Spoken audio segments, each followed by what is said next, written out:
Lesson 10, Area.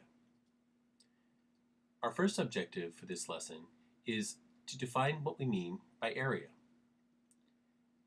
And our second objective is to be able to calculate the area of various shapes. So let's start by taking a look at our definition. Area is the measure of the dimensions of the surface. So whenever we're talking about any kind of surface, anything flat, or doesn't necessarily have to be flat, but any surface, we're talking about area.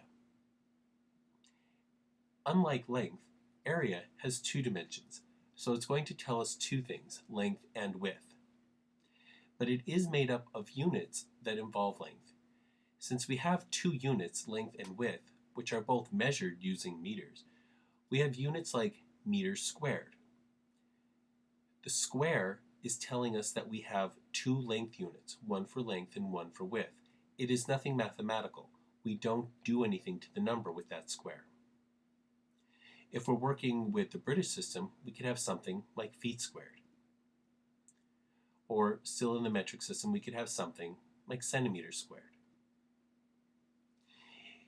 In this course, we are going to be concerned with certain shapes, regular shapes, things like rectangles, triangles, and circles. So our formula for a rectangle is length times width. For a triangle, it's 0.5 or a half times the base of the triangle times the height of the triangle, or, as you might sometimes see in math classes, base times height divided by 2. And for a circle, it's pi times the radius squared. You will want to put these formulas on your formula card under basics. You will want to label the category area.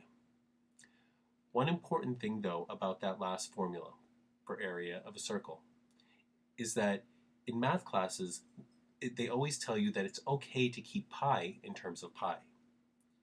In this class, since everything that we're working with is a measurement, it's going to be far more meaningful to us to multiply pi out as 3.14.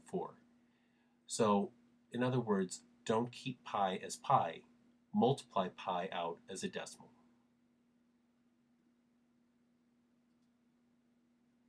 Now let's try an example. We want to find the area of the triangle that's in the diagram. It has a base of 2 feet and a height of 1.5 feet. So the first thing we do is we put down our formula for the area of a triangle, 0.5 times the base times the height. We could then substitute in our values, 0.5 times 2 feet times 1.5 feet, and get 1.5 feet squared. Notice that we have that square there to tell us that we have two dimensions. We don't square the 1.5. It's just a notation to let us know that we have two dimensions. And that is our final answer.